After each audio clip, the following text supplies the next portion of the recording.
Good morning, everyone. I'm Nyoma Basrita, the founder and trustee of the IYEA. I extend to you all a very warm welcome to this guest lecture organized by the Indian Youth Economic Association and the Youth United for Vision and Action. Our theme for today is Who Are We? The Identity of an Indian. Before we introduce our guest lecture for the day, a special thanks to our mentors and patrons from UA, VHS, and the IYEA. We wish to acknowledge the support and guidance of Sri Bharatji, mentor of UA, Delhi State, Dr. Chandra Kumar Mishra, Assistant Professor, Department of Sanskrit, Miranda House College, and Yuva Conveyor, Delhi University. Mr. Jagdish Sethi, National General Secretary of the Virat Hindustan Sangam, and last but not the least, Mr. Ajay Sabharwal, President of the IYEA, for making this happen. The IYEA's partnership with Yuva to celebrate National Youth Day and remembering Dr. Swamy focuses on culture, heritage, and history. And what better way to kickstart this than to have Dr. Swamy talk about Indian culture and history, and also the identity of an Indian. Though Dr. Swamy requires no introduction, but our custom dictates that we complete the protocol and introduce our guest. Dr. Subramanian Swamy is a renowned economist, having completed his PhD from Harvard University. He is currently serving his sixth term as a member of parliament and is currently in the Rajya Sabha. He has served as a member of the Planning Commission and has served as the Union Cabinet Minister for Commerce, Trade and Industry and Law and Justice. A very warm welcome to you, sir. It's a pleasure to have you. Over to you, sir. Thank you very much. This is a topic which is of great importance for our youth to learn because the past generations have had their minds warped by the British, who never wanted Indians to realize that they are one people and that India is one country. And this was all the time propagated that it was just a cackle and a cabal of all various rajas and maharajas who were all the time fighting with each other.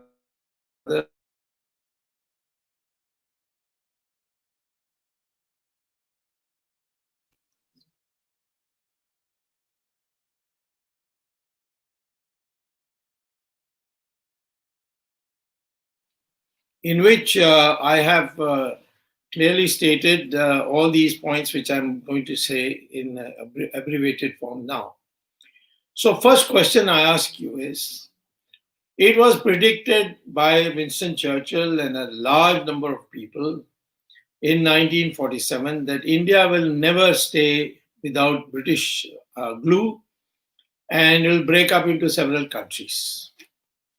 India broke up in 1947, but that's not because India wanted to break up. The British forced this as a condition for independence, and the Congress Party agreed. And therefore, India and Pakistan were created. India never broke up after that. In fact, India expanded a little. For example, Sikkim was added to India. And Kashmir, because of our foolishness in going to the UN, it is still a disputed area. And because of Jawaharlal Nehru's foolishness again, the Chinese have occupied Aksai Chin, and now they're trying to occupy Ladakh.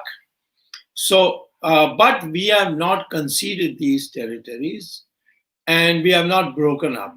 They were by foreign intervention taken, separated from us, but we intend to recover them.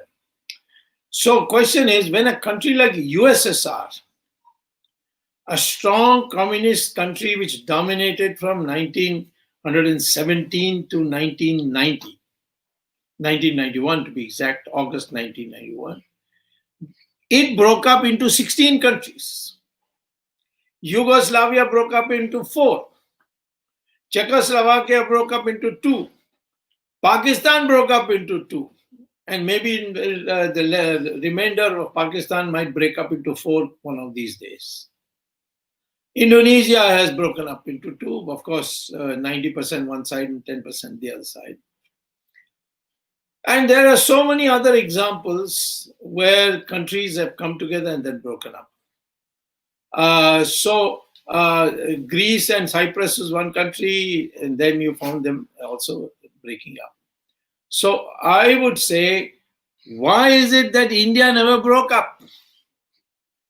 And that the reason is that the Indians psychologically are clear that we are Indians. The attempt was made by the British to say, no, no, no, there were Indians, invasions after invasion. Then first came the Dravidians, then came the Aryans, then came the Mughals, then came the British. But that was not true. There's no such thing as the Aryan Dravidian. Every Indian in India, except in far corners of Northeast, is 100% of the same DNA as every other Indian. And this has now been documented. You can always access this material from Google. But the Cambridge University of Genetics has said this very clearly, that yes, we have done a study and we found all Indians have the same DNA.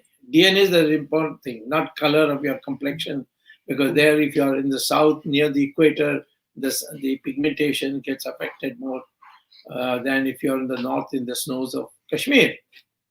So Indians are one people, and these one people have recognized throughout that they are one people.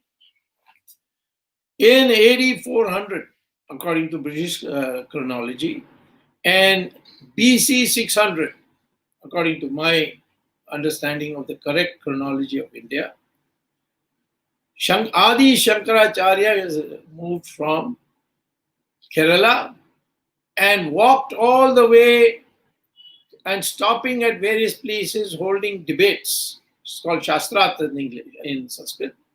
I went all the way to Srinagar and to what is now called as Azad Kashmir or Ghulam Kashmir, whichever name you want to call it. It's in the possession of Pakistan, where there is still Sharda temple there. And it's of course in ruins, but it's there. In Srinagar, there is this big hill when Shankaracharya went and built a Shiva temple. Now, all through he went, he was received. And why did he go?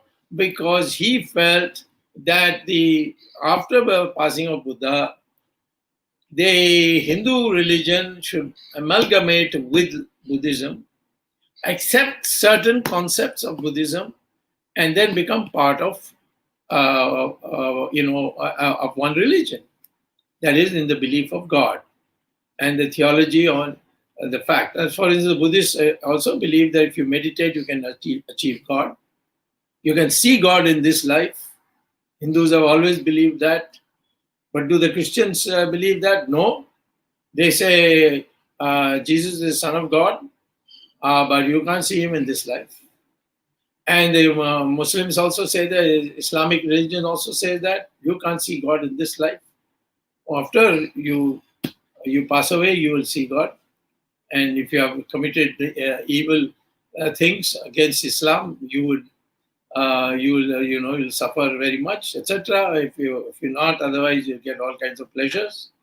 So here is a country which has been Hindu 100% till 1192 when Gori came, and Prithviraj Chauhan, who had defeated him earlier many times and then forgave him, was cheated by his father-in-law, whom he was tormenting anyway, and he sided with Muhammad Gori, and therefore Gori, of course, won finally after so many lost attempts, thanks to the advice that his father gave, Jaichand. And of course, Gori then afterwards killed Jaichand also in a brutal way.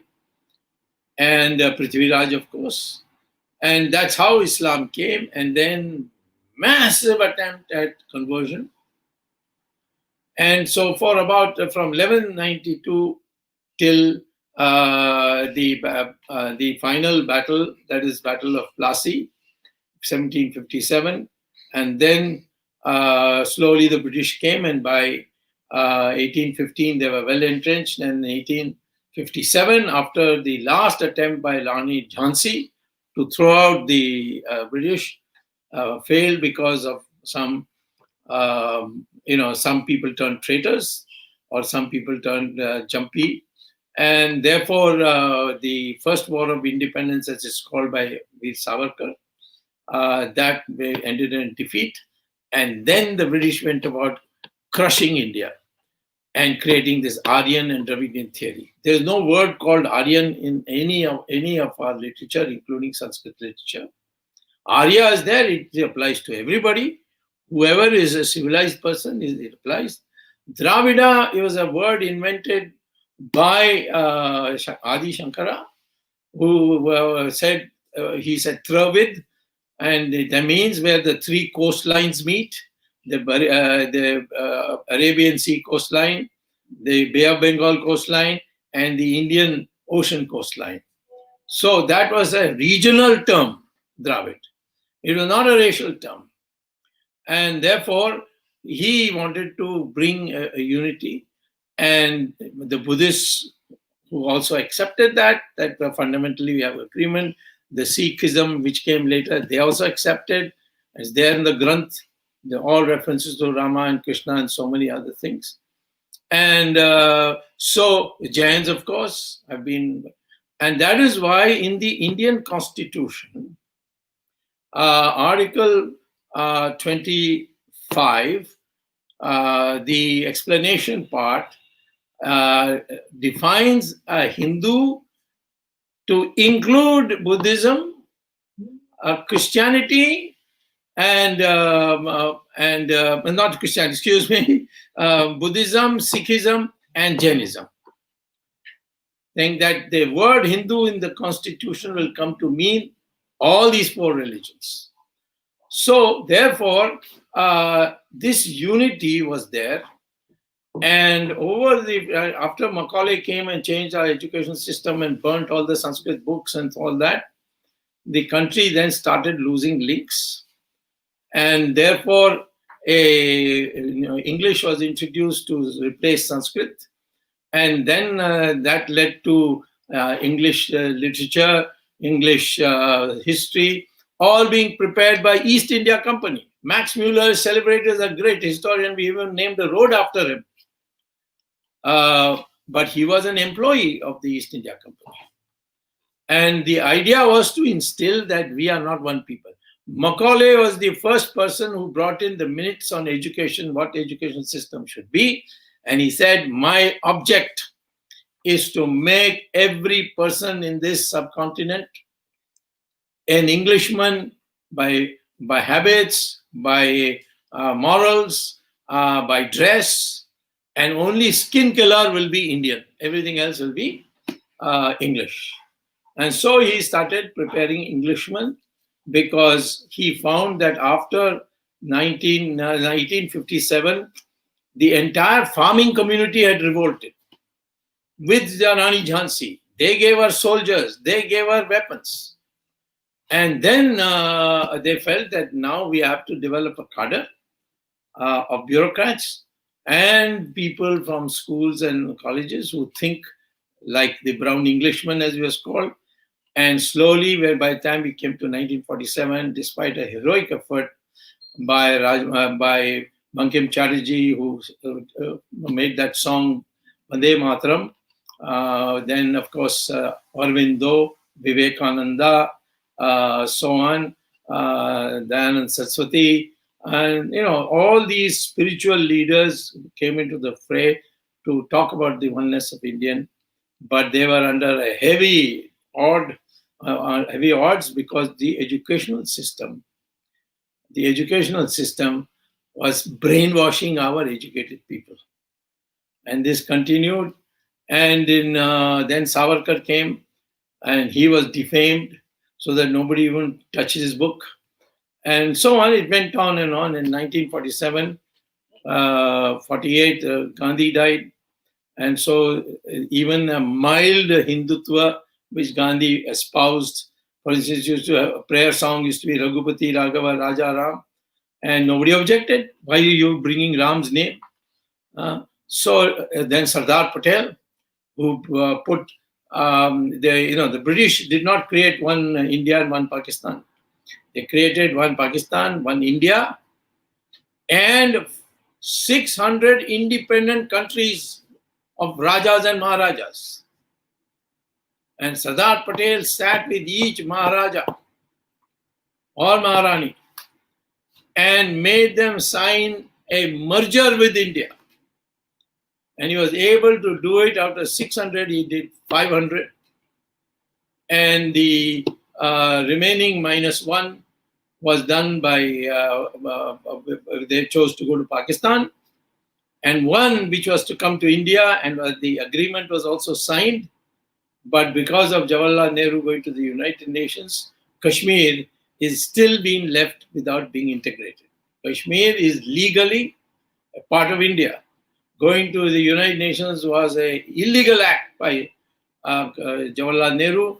It was never before the cabinet. When I became cabinet minister, I called the files and looked at it.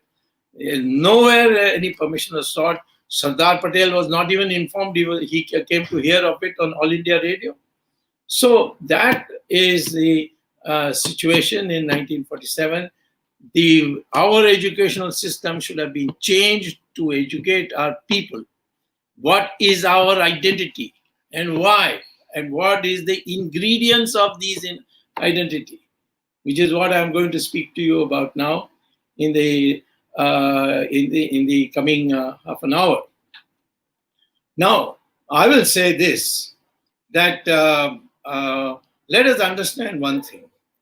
How is it that Islam went to Persia, where a flourishing empire had existed of the Zoroastrians, whom we call as Parsis, because after the Islamic invasion of Iran, some people, the few who survived, but everybody else was getting butchered or converted. So the few that survived came to India, and they ended up in Gujarat port. And then they explained the reason why they came to India. And the Shankaracharya of Dwarka admitted them. And the Parsis promised that, like milk, a jar of milk, we will not take any space like sugar, but we'll sweeten the milk. And that's how the Parsi community has been. No problem at all.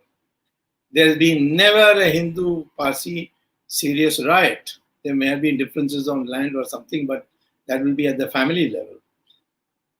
And the same thing with Jews. They came from, they went to many, many countries and persecuted.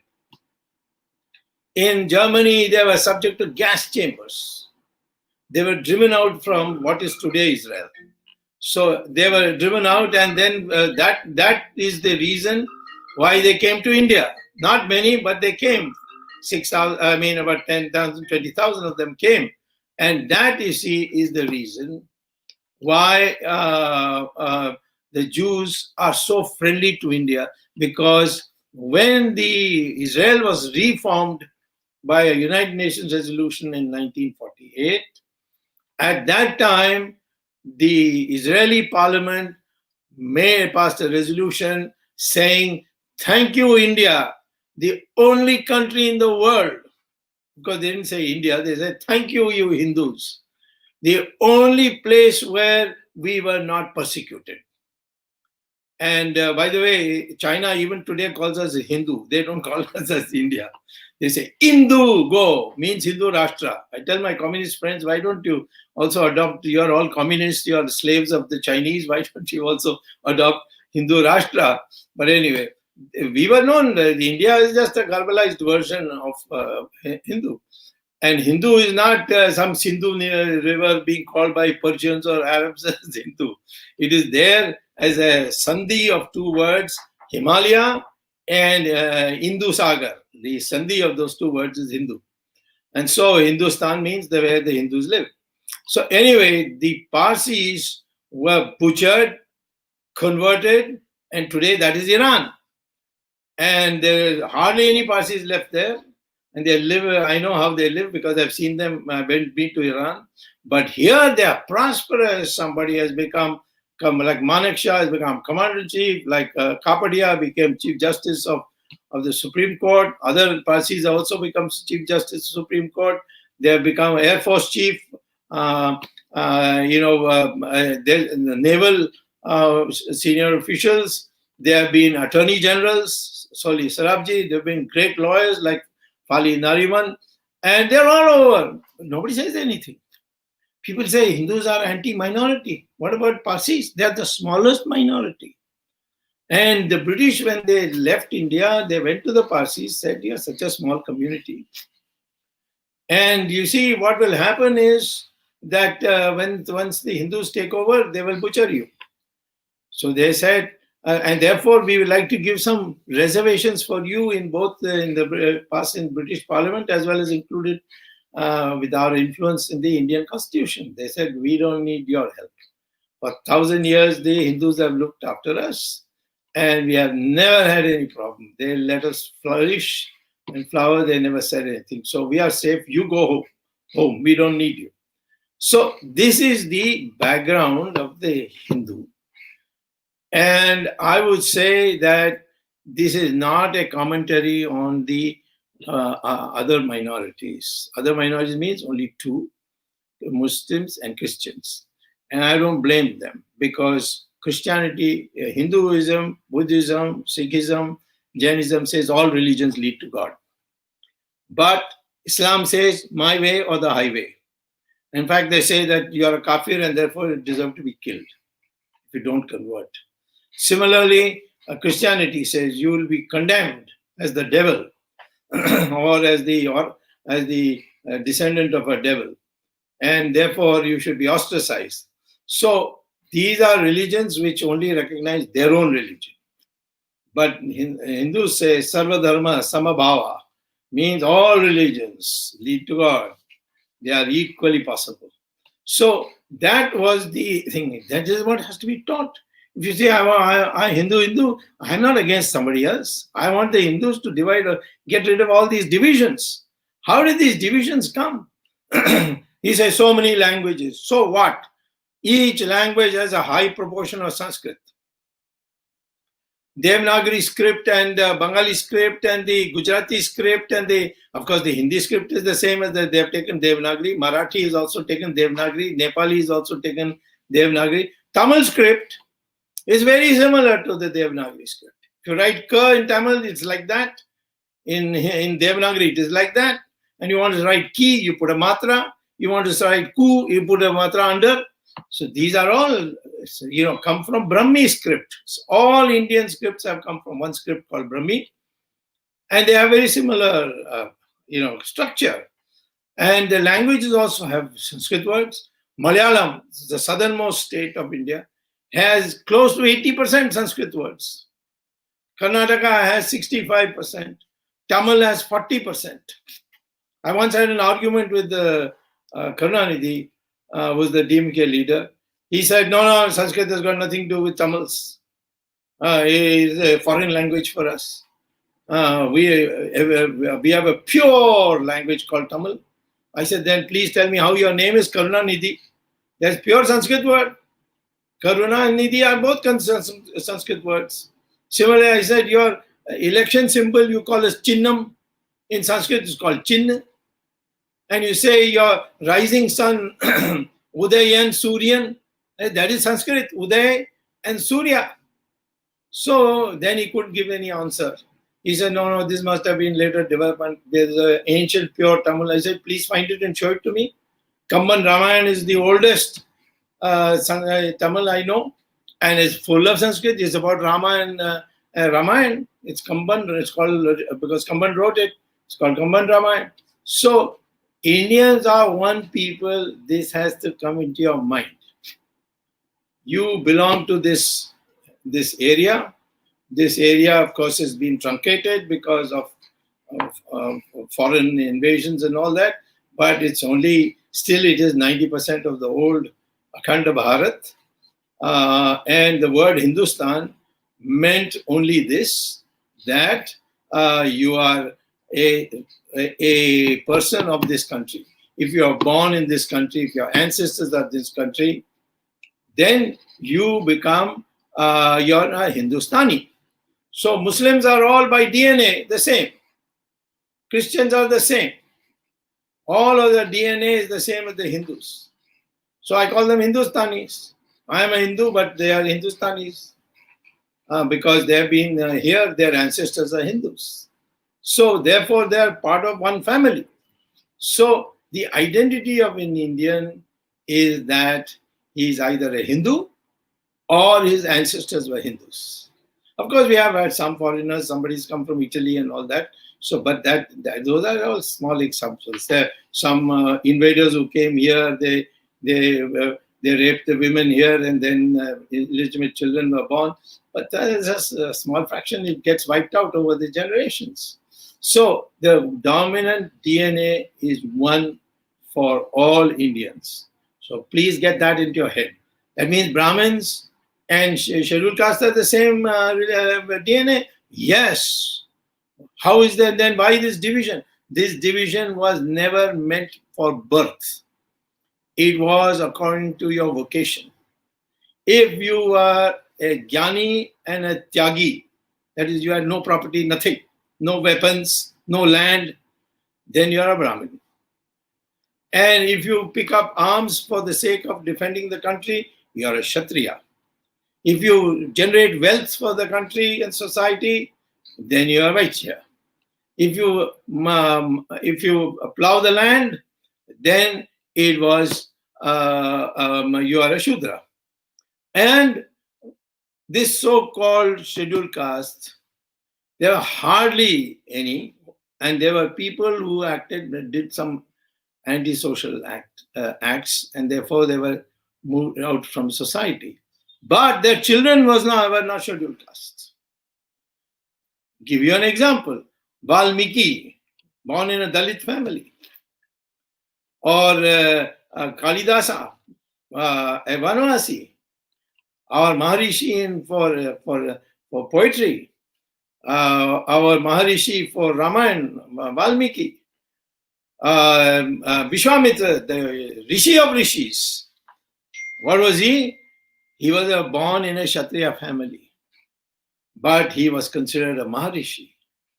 And Vedavyasa, his mother was a fisherwoman who wrote the Mahabharata. I mean, there is nothing to say that I am a born Brahmin. Unless you become a Jnani and a Tyagi, and you take a vachan, which is called Upanayan ceremony, that I will only pursue knowledge, and I will not aspire to a kingdom, I will not aspire to money, I will not aspire to owning land. Then you are a Brahmin. Otherwise, you are not a Brahmin. So therefore, and it's become irrelevant today.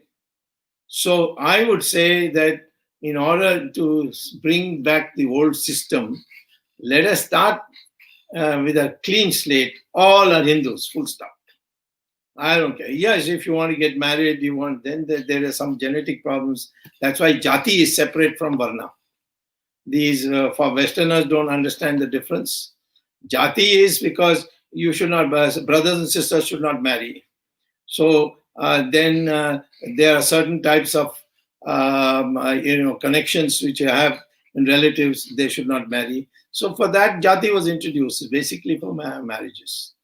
But the British elevated that, and therefore we got divided. If you are divided, then you can never be strong. I give you the example. People say, oh, we are 1.32 crore people. 132 million, 132 million people. Yes, that's about, well, no, that's 132 billion people.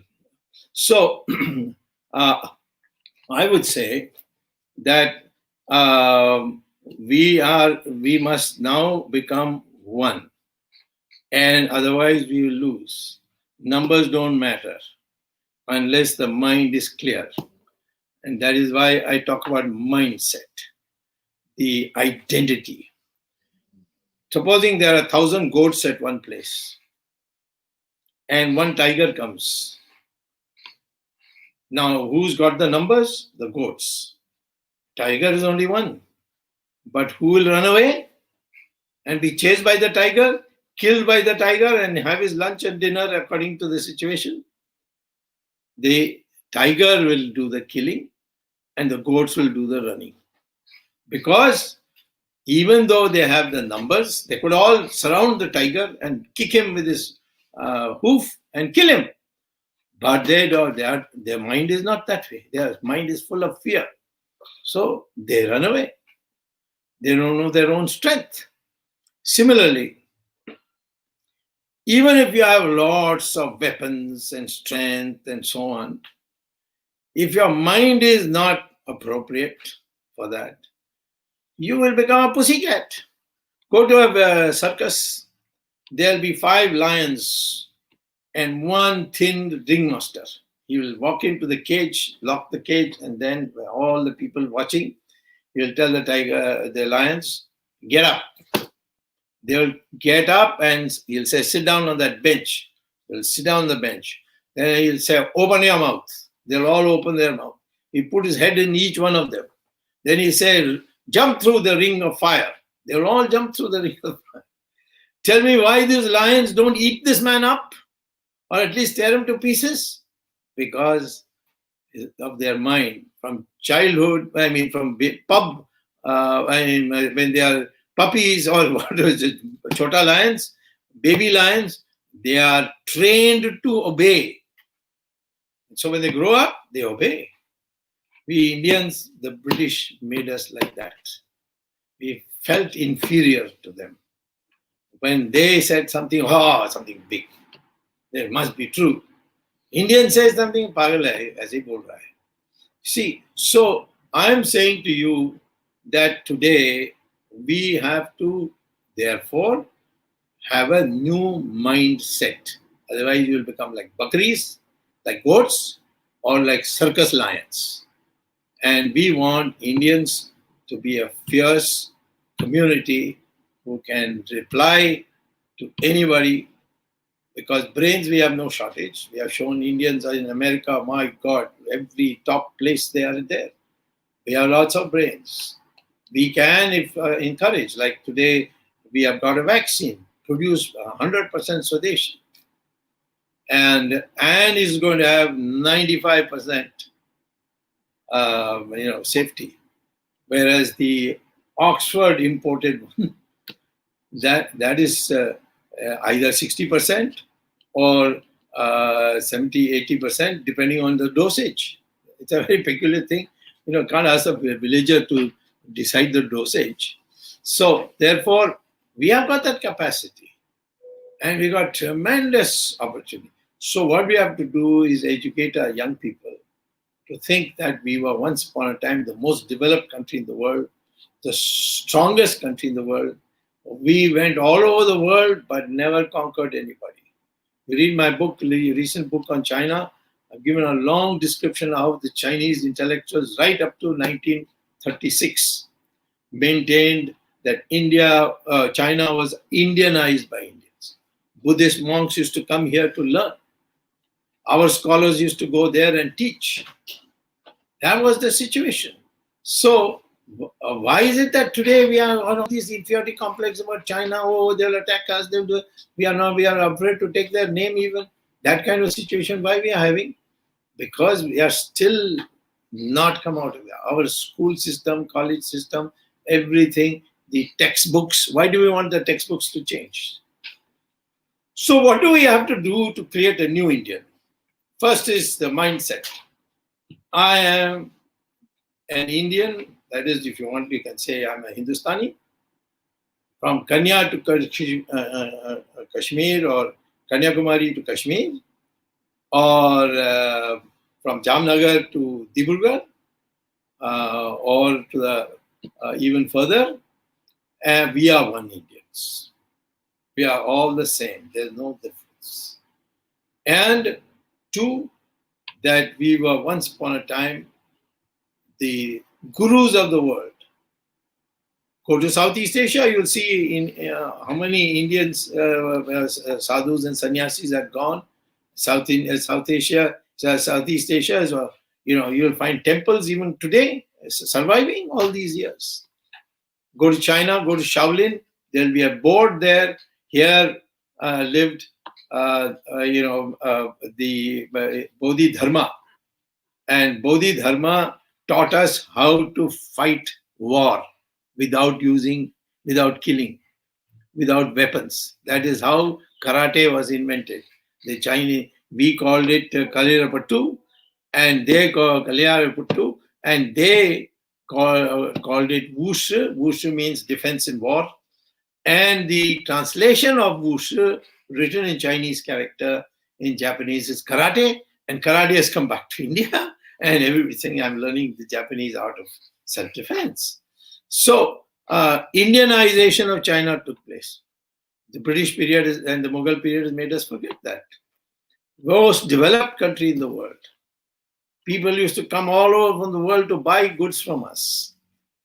And so, from that, because of the fact that first the defeat of Prithviraj Chauhan, and then slowly the decadence introduced by the Mughal dynasty, and then the British brainwashing. So all these put together, we in 1947, as Mahatma Gandhi had said, as many others had said, Guru Golwalkar of RSS, Savarkar, must change our educational system. The kind of rubbish these people talk in Tamil Nadu about being Dravidian. These are all the British taught them. Yeah, no, Dravidian means a separate race. You were ruling all over India. Then the Aryans came from Khyber Pass, defeated you and sent you down. And they are all the time trying to dominate you. Be careful. So I am saying that therefore all this brainwashing has to be, cleaned out. And the original Indian must feel proud. This is my heritage. Everywhere in the world, the Muslim went, they converted the entire country to 100% Islam. Iran, Mesopotamia, Babylon, which is now called Iraq, Egypt, all in short periods. And the Christians went to Europe.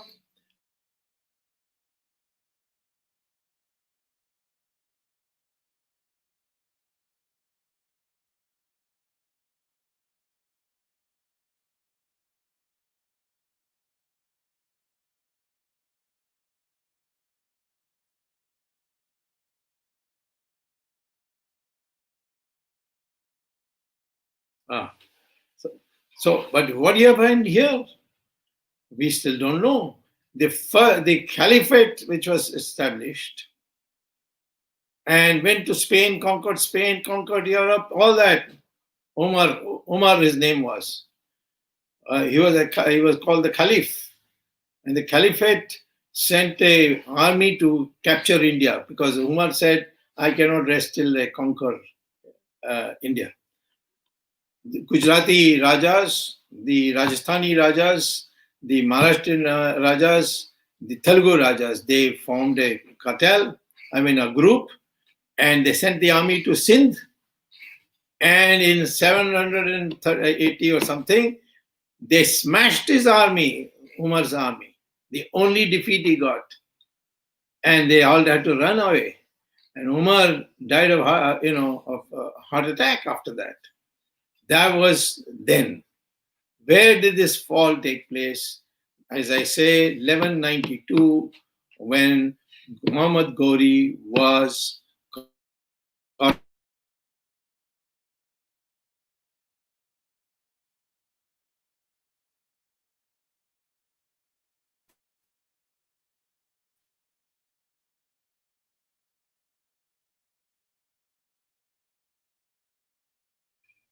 and there were many betrayals over the years. And then, of course, the brainwashing. And so we have to overcome. How to overcome? So 5 points. Number 1, clarity about your identity. I am an Indian.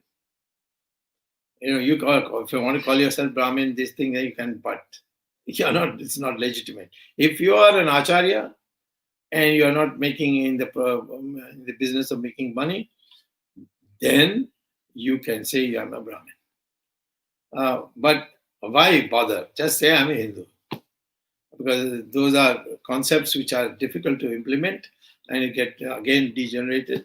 So therefore, today just think of yourself as an Indian. And Indian DNA is such that even if you are a scheduled caste and you're given proper education, you become as smart as anybody else. Ambedkar is an example. He was a scheduled caste. Of course, he had a Brahmin teacher who said that you are a very brilliant man, and here there will be a lot of discrimination against you as you go rising up. So as soon as you have finished your school, and I will ensure that you get passed through the school, he had to sit outside the classroom, but the teacher gave him private tuition. The teacher's name was Ambedkar. Bhim Rao Mahar was the name of Dr. Ambedkar originally. And then the teacher said, to minimize the discrimination, take my name. So he became Ambedkar, Bhim Rao Ambedkar. He went to Columbia, 1916, on a scholarship because of the recommendation of his teacher. And he did PhD in economics. So I can tell you as an economist myself, that thesis is even today worth reading. He wrote on monetary economics in Columbia. Then he went to London School, got a DSc there in economics. After that, he qualified for law. And then he came to India. And then Rajendra Prasad and Sardar Patel recognized him and made him chairman of the drafting committee of the Indian Constitution. And he brought all his knowledge to bear. Unfortunately, after independence, so by 1950, Sardar Patel had died. 1948, Mahatma Gandhi had died, and then Nehru became all in all. So, Ambedkar was discriminated against by Jawaharlal Nehru, jealous, because he was calling himself Pandit, but he went to Cambridge and failed there. Has any congressman, any Nehru family member ever passed an exam of any substantial level? No, but they call themselves Pandit. They call themselves Brahmins. Okay, so Ambedkar was denied the Bharat Ratna year after year. First Bharat Ratna went to Jawaharlal Nehru, and then Indira Gandhi later, and all their chamches got the Bharat Ratna. In 1990, I became Minister for Law and also Minister for Commerce. And Chandrasekhar was Prime Minister. He asked me, "Agla Republic Day में किसको भारत रत्न देना चाहिए?" मैंने कहा, let me look at the list. I looked at the list and I was surprised that Sardar Patel's name is not there. Ambedkar's name is not there. Ambedkar's name, fortunately, it was already decided earlier by the Vip Singh government, and so he got the Bharat Ratna. But as far as Sardar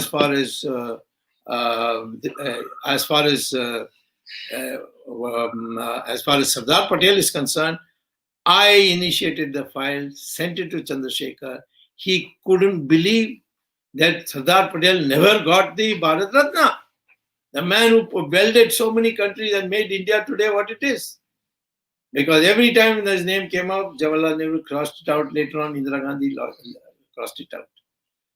And so 1991, the Janata government headed by Prime Minister Chandrasekhar and myself as the senior most minister, we both proposed his name and he was given Bharat Ratna. By the time it was given, it was July, and our government had gone out and Narasimha Rao's government had come, in which I was also holding a minister rank position. So this is the way we have humiliated our people. So therefore, let me say, first of all, be clear about your identity. There is no one superior, junior. All castes are in a particular profession. That's how the Varna came. But now, waste of time. Don't bother. We are only Hindus. Let us all unite. As Hindus, all our DNA is the same. All the DNA of the Muslims and Hindus are also the same. I had once challenged the Owaisi. I said, what do you talk about the Muslim identity? Let's go to Hyderabad. There's a very famous microbiological laboratory. Let's do a DNA test. Yours and mine will be the same. And he has never agreed to my invitation. So the Muslims also, I would say, it's all right, you be Muslim. The Hindus, I'll say, Sarva Dharma Samabhav. Our constitution gives you that right also. So you will be Muslim. Nobody can force you not to be a Muslim. But your genetics is that you are a Hindu. I mean, that is, you come from the Hindu parents, Hindu ancestors. What is wrong with admitting that? Indonesian admit it. Indonesians celebrate Ramayan, their currency note, 20,000 rupee currency note, has Ganesha on it. They say currency will be only stable if Ganesha's picture is there. Their airline is called Garuda. On the main center in Jakarta, their capital, Krishna is sitting in the chariot and giving his Upadesh to Arjuna. It's there in the right in the center of Jakarta. And if you go to Bali, it's 100% Hindu anyway. And their names are still, they will say Sukarno. That is a version of Sanskrit. So many Sanskrit names are there. Now even many of them are openly saying, no, we are giving up Islam. And we are becoming Hindus because that's our ancestors' thing. But we are not asking them to be. But we are saying culturally, we should not have any distinction. We are one people. That is the first thing that you mind. Second, you must know the real history of India. This is bogus history that is being taught. We have been united from beginning. In Mahabharata war, all the kings of the entire India came. We were a decentralized country. So there was no central authority unless there is war. That is Chanakya saying that. So when the war took place, Mahabharata war, 3,000 kings from the whole of India came. And each, of course, the minority was with Krishna, but majority was with Duryodhana. But still, Krishna had brains. So, and he was God. So, therefore, the Pandavas won it. So, I'm saying that where is the Rama went from Ayodhya down to Sri Lanka? All the way he was received. Go through the path. He came down and went through and ultimately went to the west coast to Nasik. And there's a nearby place. There he set up his ashram. Then went down to Kishkinda, which is in Karnataka. You can go there even today. Then went to Rameshwaram. Then went to across the not Ram Setu starts after Dhanushkodi. So there's an island called Pamban Island and sometimes called Rameshwaram Island. He walked and went to the corner where it was in the middle of the ocean. And that place is called Dhanushkodi because Rama got angry with the Samudra Raja for not parting the waters. So he wanted to dry up the whole thing. And so he pulled out his Agni Ban. And then the Samudra Raja came and said, please don't get so angry. You'll kill so many species of fish and this and that. I will tell you how to do it. That's how the Ram Setu was suggested. There's a ridge under the water, and he said, put stones on it, and then you can walk. And that Ram Setu is still there. So, but there was no North Indian, South Indian in that at all. In fact, at one place, Lakshman says in Kishkinda, why not ask Bharat to send the army here? So Rama said, what will the people here think? That we are not part of the same culture? Why should they come? They'll have to be their food and all the arrangements the local people have to make. They can't fight. No, they may not be as good. You don't worry about that. We cannot do with anything but the local people. That was the concept, decentralization. And that doesn't mean that when there was a threat to the country, we became one. So learn all this from our history, correct history. We are the only country which fought and never submitted. All others collapsed. In short time, we fought for 600 years. Then the British came, we fought them also. So that correct history you have to learn. That's second point. Third is, Sanskrit is no more a language of the past. It's a language of the future because it will be used in artificial intelligence. NASA has published a paper which you can get by going to Google, saying that for artificial intelligence, the best language is Sanskrit because its structure is such that it's easy to put it in binary terms.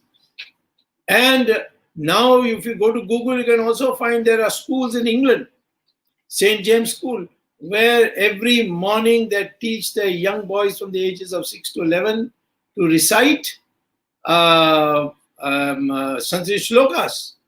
And the principal is asked, it's all there in Google. St. James School and Sanskrit, you put and you'll get it. Where the principal says that by reciting Sanskrit shlokas from the age of 6 to 11, the brain development is far superior. And therefore, now the Germans also started. Everybody's learning Sanskrit except us. We never, we used to laugh when I was a schoolboy about yoga. Today, the whole world is, even the UN has made this as a Yoga International Day.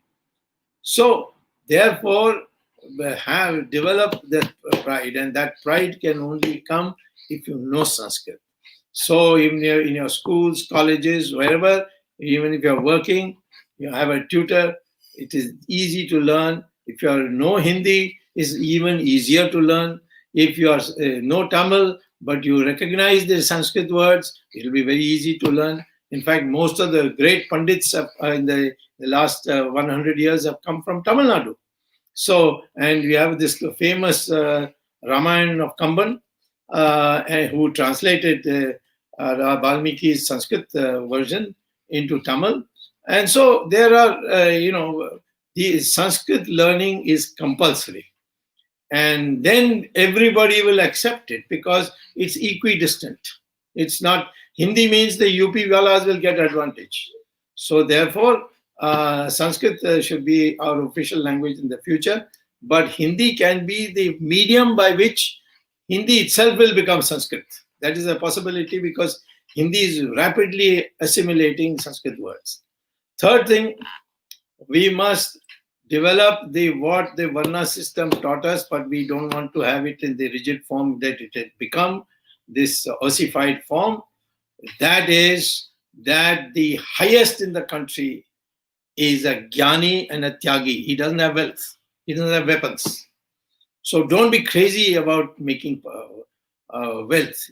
1 point like the Americans, they have 1 point only. How to get rich. You become Jnani, that's considered the highest form. Defending the country, second highest form. Not in terms of hierarchy, but in terms of emotions and admission.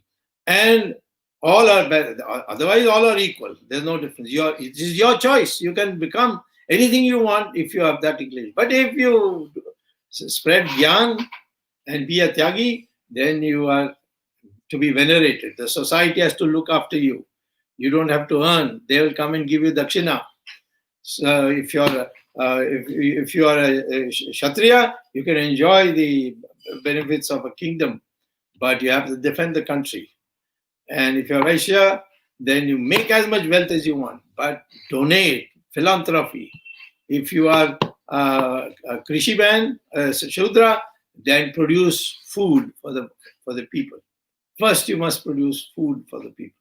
So like that, this is how we have done it. So I'm saying that today it is important for us to know that we are people will be happy if we have a harmony between material pursuits with spiritual advancement. Both should go together. And money should not be your craze. Yes, making money to be comfortable, to be able to give to other people, donate to society, all that, make money, but also be spiritual. Don't be arrogant because you got money. Don't show off because you have money. Don't splurge. Live a simple life. These are things that we have taught. And that's what makes us happy. Today, we are much happier people than the Americans are, who just got money, money, money, money. And finally, I would say that you must follow the governance principles of Ramrajya. And that means justice. Ram, you know that because he denied the entry of a lady who was turned out of a house, a fisherman's house, because she didn't come back one night. How much he regretted it, and what to extent he went. So the Raja should be a person who has a heart for the poor, and he looks after the poor, and the whole economic system should be based on not the pursuit of wealth, but the pursuit of wealth and the development of society, that is the harmonization with your spiritual advancement. These are the points which you have to learn. And again, I want to say that all this is in my book published by Haranand called Virat Hindu Identity. And everything is there. You can buy it and read it. Thank you very much for your attention, and I'm ready for any questions you have. Thank you so much, sir. This was such a fruitful session. Really, it was a knowledge empowering session for all of us. There were certain points that which I didn't know about my own history, and I got to know and I was enlightened by it today. So I was a proud Indian, but now knowing certain things which I was not aware of, my heart just fills with pride that I'm born in this blessed land. Thank you so much, sir. We don't have much time for questions, but sir, is there any short message that you would like to give to all the youths of the country today? In like just a summary, something. In the next 20 years, we will be challenging the United States for number one position in the world as far as wealth is concerned. Wow. And we would be militarily stronger than China. And we would recover every inch of our territory. And you will be, I don't know, age span, you see, if you go to Mahabharat, Bhishmacharya fought the Mahabharat war when he was 118 years old. Yeah.